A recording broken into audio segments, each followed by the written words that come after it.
كلا كت تاني مرة شقة عروسة مفتحة الحاجة ومنظماها ومخلياها زي الفل.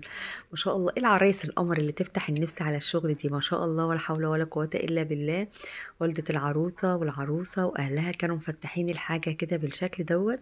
ما شاء الله، الطقم الصيني لوحده والطقم الشاي لوحده، كل طقم كاسات في علبته متنضف ومحطوط زي الفل. ما شاء الله، طقم الاكروبال كل حاجتها منظمة، صواني التقديم. ما شاء الله، دي الكراتين الفاضيه اللي هم فضوها.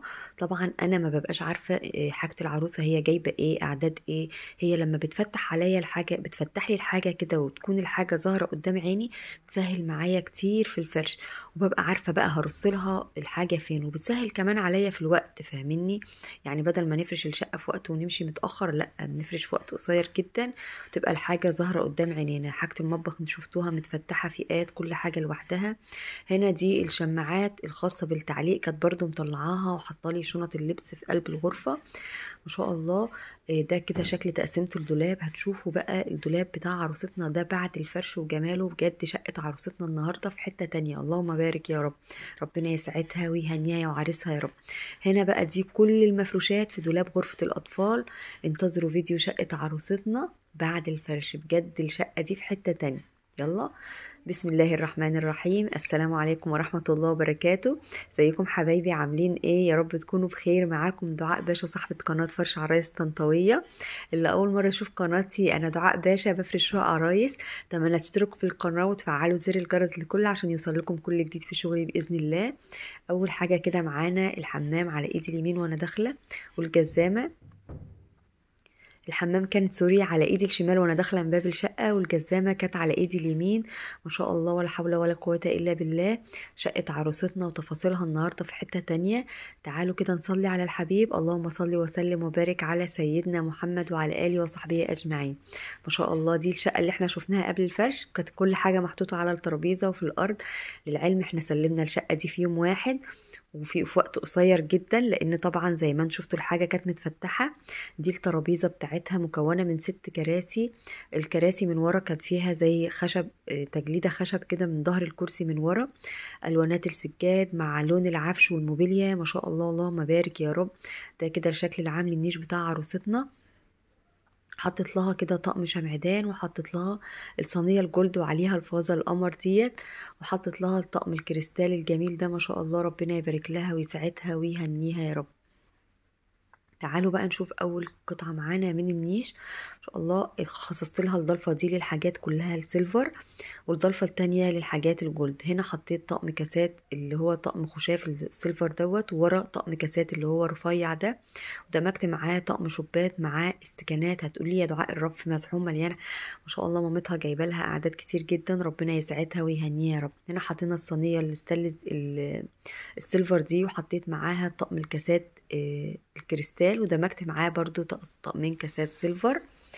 هنا بقى حطيت جزء من الطقم الصيني، طقم الشاي والجاتو بتاع الصيني. في الأدراج هنا حطيت لها صواني للتقديم. هنا ما شاء الله حطيت بقية الطقم الصيني بتاع عروستنا، وحطيت برضو طقم المعالق دوت اللي في البيضة السيلفر دي. ما شاء الله، المقبض بتاع البوفيه والنيش كان عاجبني قوي. هنا دي كانت شنطة المعالق، انا شلتها من الشنطة ورصيتها لها كده في الدرج. ما شاء الله، هنا برضو حطيت لها طقم صواني تاني. هنا في الجزء ده حطيت لها الطقم الاكروبال. ما شاء الله، برضو كانت رسمته رقيقة وشيك جدا. عرايسنا بصراحة ذوقهم حلو قوي في اختيار حاجتهم، ربنا يسعدهم ويهنيهم يا رب. قد ايه الطقم ده كان عاجبني برضو، رسمته هادية وبسيطة وشيك جدا. هنا القطعة التانية معانا من النيش بتاع عروستنا. ما شاء الله، حطيت لها هنا القارورة ودمجت معاها طقمين كاسات، اللهم بارك. القارورة بتاعتها دي كانت حلوة قوي. دخلت معاها طقم كاسات وطقم شوبات عصير، وهنا حطيت طقم الخشاف الكريستال ده، ودخلت معاه طقم شوبات عصير ومية. هنا حطيت الطقم الشاي والجاتوه، داخل برضو فيه جولد. ما شاء الله، رسمته رقيقة جدا. هنا حطيت الطقم البورسلين الجيلي دوت، طقم خشاف برضو هي تستخدمه، ما شاء الله كان شكله قيم وجميل جدا. ده الشكل العام لراس نيش عروستنا، اتمنى ان هي تعجبكم. تعالوا بقى نشوف تفاصيل الانتريه وجماله، ما شاء الله قد ايه الانتريه مع الانتيكات بتاعتها مع الساعه مع الديكورات اللي هي كانت عاملاها في الشقه، ما شاء الله كانت حلوه قوي. كانت عامله بانوهات كده فيها اباليك بتدي اضاءه فوق وتحت، كان شكلها حلو جدا. وزعت لها الكوشن كده على الكنبه. الكنبه مكونه، الانتريه مكون من 2 كنبه كافيه و2 كرسي بني فاتح شويه. والترابيزه برضو حطيت لها الطقاطيق ديت، برضو القمر دي وزعت لها على الترابيزه، شيلت الكحك، حطيت لها الزرعه الخضراء دي، وحطيت البونبونيره الكريستال والوراقه بتاع المناديل الكريستال. ما شاء الله حطيت لها برضو البوتي اللي هو الزرع الاخضر دوت مع الساعه، تحسوه في تناسق كده ومدي شكل جمالي حلو قوي. الستاير بتاعتها برضو قد ايه كانت سيمبل ورقيقه وبسيطه، ربنا يسعدها ويهنيها يا رب. هنا برضو حطت لها الزرعة اللي هي فيها حاجات سنابل وحاجات لون بنيات برضو ماشية مع لون الانتريه بتاعها، كانت عجباني جدا. خدت واحدة من الطقطقة التقطيق اللي هو الطقم اللي مع بعض والترابيزات ده، خدت منه واحدة وحطيته لها كده بالشكل ده. حطيت برضو رنر على ترابيزة السفرة وعليه الفازة الجولد ديت مع الورد اللي هو الجولد، ما شاء الله كان شكله حلو قوي. ده كده الشكل اللي عامل الريسبشن. هنا المراية دي حطيت برضو جنبها الزرعة الخضراء ديت، شكلها حلو قوي. بقول لكم هنا ما تنسوش تحطوا اللايك.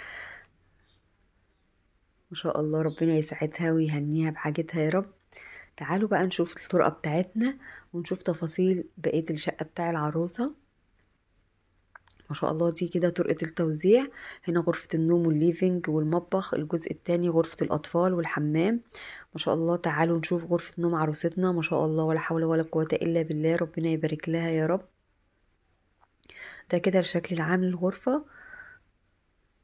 المراية اللي في الجنب دي اصلا هي شماعة تعليق وفيها ارفف، هوريها لكم دلوقتي. هنا ده الدولاب اللي احنا شفناه مع بعض قبل الفرش كان عامل ازاي، اكيد طبعا انتوا فاكرين تقسيمة الدولاب. الدولاب انا بفتحه بينور لوحده، يعني بفتح الدولاب اول ما اقف قدامه كده وافتح الدولاب ينور لوحده. ما شاء الله هي حاجتها اصلا اللهم بارك منورة، يعني ما شاء الله حاجتها قد ايه كانت قيمة وجميلة جدا. ده الرصة كاملة على بعضها. هنا حطيت 2 دفاية والحافل السرير الكبير، زينتها لها بشرايط بسيطة كده. حطيت لها الوردة البيضة القمر دي. هنا حطيت لها فوط برضو وملايات وزينتها لها بشرايط خيش بسيطة. هنا برضو فوط وملايات. هنا بقى حطيت لها اللبس الشتوي بتاعها مع تدريج الألوان والتنسيق ما شاء الله. هنا برضو حطيت لها لحاف السرير الكبير وبطانية مفرد. ما شاء الله الشكل العام لدولاب عروستنا، اتمنى ان هو يعجبكم بجد والله يا جماعة. الحاجة في الطبيعة أحلى كتير من التصوير بجد والله، يعني أنا تليفوني مش أحسن حاجة بجد، التصوير ظالم الشغل بتاعي والله العظيم. حاجة العروسة والفرش قمر قمر قمر بجد، ربنا يبارك لها يا رب. اللي انتوا شفتوه معايا ورا دوت كان اللبس الصيفي، واحنا سيبنا للعريس أول ضلفة خالص، سيبنا له رف تقريبا أو رفين أنا مش متذكرة. ده كده الشكل الدولاب بتاع عروستنا، أتمنى ان رصة الدولاب تعجبكم. الستاير بتاع الغرفة برضو كانت رقيقة وجميلة جدا. فرشت لها على السرير مفرش السوفت التركي وحطيت لها الشموع المضيئة ديت. للعلم هي اصلا يعني السرير يعتبر فيه اباجورات، هي ما كانتش محتاجة اباجورات بس هي كانت جايبة برضو اباجورات. زي ما انتم شايفين الاباجورات اللي كانت في السرير كان شكلها حلو قوي. حطت لها برضو الخدادية او المخدة اللي هي بتاع كتب الكتاب ديت، كان شكلها حلو جدا. كوشن كده صغنن حطته لها كده على السرير. هنا بقى حطت لها شنط الخروج، والجنب التاني هي شماعة للتعليق. هنا بقى على التسريحة حطت لها كام باليت ميك اب، وحطت لها كام ازازة برفين وبادي سبلاش كده على التسريحة. هنا زي ما انتم شايفين الدرج بتاع التسريحة مقسم كده لأجزاء، فرصت لها فيه بقى الحاجات بتاعتها بتاع الاستخدام، جزء خاص بالاكسسوارات، حاجات للميك اب، قسمته لها كل جزء كده فئة لوحدها. ما شاء الله ده كده الشكل العام لغرفة نوم عروستنا. هنا مبرد المية كان جنب غرفة الليفينج على طول، انا حبساهم في الغرفة ماركته كات فريش. هنخلي طبعا غرفة الليفينج اخر حاجة معانا، لان طبعا هم قاعدين كلهم في قلب الغرفة. ده شكل المطبخ، اللهم بارك، بالسجادة، بلون المطبخ، بالتناسق في الحاجة، ما شاء الله قد ايه حاجتها كانت جميلة جدا. حابة اشكرها هي ومامتها بجد على استقبالهم الحلو لينا. مامتها قد ايه انسانة ذوق ومحترمة جدا، من الناس بجد اللي ما تتنساش بجد، ناس محترمة جدا. هنا الاير فراير، هنا البوتاجاز، حطيت لها برضو فوط للمطبخ على البوتاجاز كده. البوتاجاز كانت ماركته فريش، والميكروويف برضو تقريبا كانت ماركته فريش، والتلاجة برضو هي تقريبا واخدة تعاقد مع شركة فريش. حتى الشفاط بتاعها برضو كانت ماركته فريش. هنا حطينا الكوبايات بتاع الاستخدام، جزء كده الكوبايات، هي عندها ما شاء الله كوبايات كتير جدا، حطينا لها جزء بقى هنا. حطينا هنا الطواجن البورسلين كلها.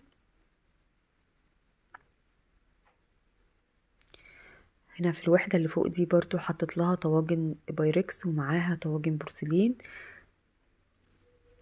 هنا برضو ما شاء الله حطيت لها الطقم الميلامين بتاعها، لونه حلو قوي، داخل الطبق ابيض وطبق اسمر، كان شكله شيك جدا. وزعنا لها بقى على الرخامه الحاجات بتاعتها كده زي ما انتم شايفين. هنا في المطبقيه حطيت لها طقم عشا بورسلين، وحطيت برضو كوبايات للاستخدام. طبعا زي ما انتم متعودين مني بحط كوبايات شاي وكوبايات ميه، كوبايات للعصير. ما شاء الله طقم العشا البورسلين بتاعها قد ايه كان شكله شيك ورقيق جدا. الوحدة دي كانت للأجهزة الكهربائية كلها، حطيت لها كل الأجهزة الكهربائية فيها، عصارة البرتقان، وخلاط هاند بلندر، الكبة، ده خلاط تاني. ما شاء الله ربنا يبارك لها يا رب. مامتها بجد ما كانتش مقصرة معاها، كانت جايبه لها كل حاجة حلوة، ربنا يخليها لها. هنا برضو حطينا مجات وكوبايات جنب كوفي كورنر للاستخدام على طول. يعني زي ما انتم شايفين الكوفي كورنر تحت، لو هي حبت تاخد مجات كوبايات للشاي برضو. كل حاجة قريبة من ايديها. وعلقنا لها برضو مجات على الحامل اللي على الحيطة.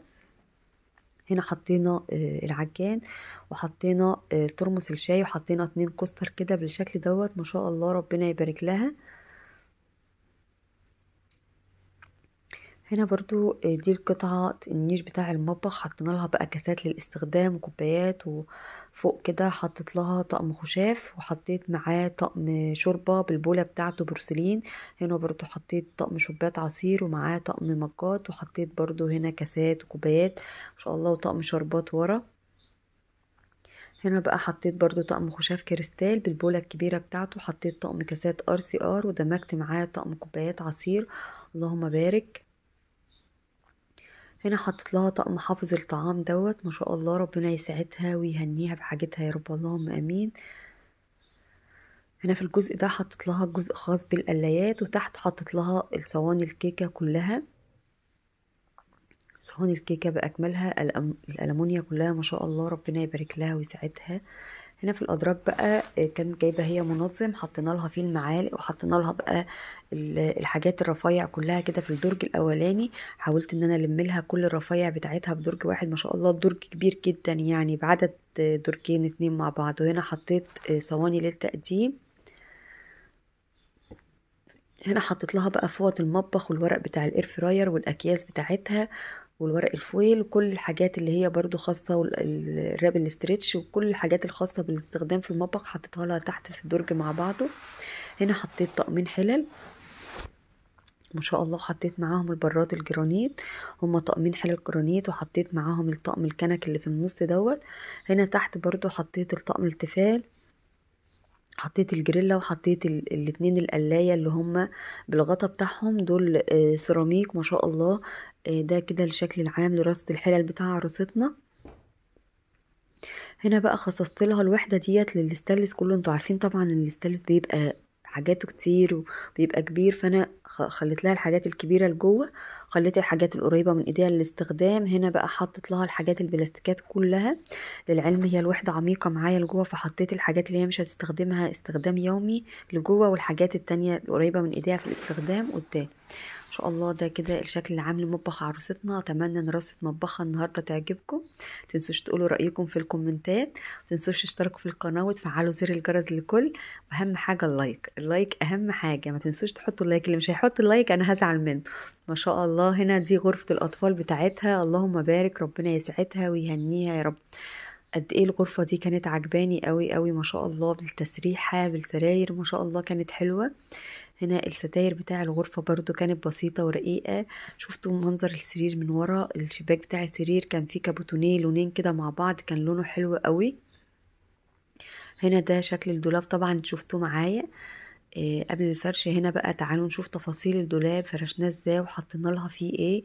قد ايه حاجتها كانت رقيقة وجميلة زيها، ربنا يسعدها ويهنيها يا رب. فوق حطيت لها اللحاف السرير الاطفال ومعاه كوفرتة اطفال. عملت لها فيونكة بسيطة كده على اللحاف بالشكل دوت.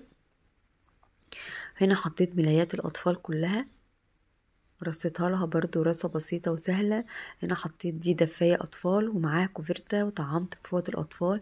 دي دفاية برضو أخت اللي فوق ومعاها الكوفرتة برضو وطعمت بفوط الأطفال. هنا حطيت بطانية للسرير الكبير، وفي النص دفاية للسرير الكبير واتنين دفاية أطفال، وهنا كوفرتة للسرير الكبير. واللي في الجنب رفيع دوت ده مفرش مفرش سرير سوفت تاني غير اللي احنا كنا فرشينه لها في غرفة النوم. هنا حطيت لحاف أطفال والكوفرتا اخوات اللي كانوا موجودين معانا في الجزء التاني في الضلفة التانية من الدولاب. هنا كان اللبس الشتوي بتاعها الخروج. ما شاء الله ده كده اخر حاجة معانا الدولاب بتاع غرفة الاطفال. دي كده الشكل العام للغرفة. هنشوف مع بعض بقى الحمام، وهنشوف مع بعض غرفة الليفينج. ما شاء الله ده الحمام بتاعها، كانت عاملة فيه كابينة شاور كده. ده كان السخان كان لسه هيتركب، والغسالة الاوتوماتيك بتاعتها كانت في الحمام. حطينا برضو الفوط بتاع البرانس كده بالشكل دوت. اتمنى لو وصلتوا معايا لحد هنا متنسوش تقولوا رأيكم في رصة دولاب الأطفال وغرفة النوم والنيش والمطبخ بتاع عروستنا. واللايك يا جماعة أهم حاجة اللايك. هنا الرقم بتاعي لو حابين تتواصلوا معايا، الرقم بتاعي على الشاشة.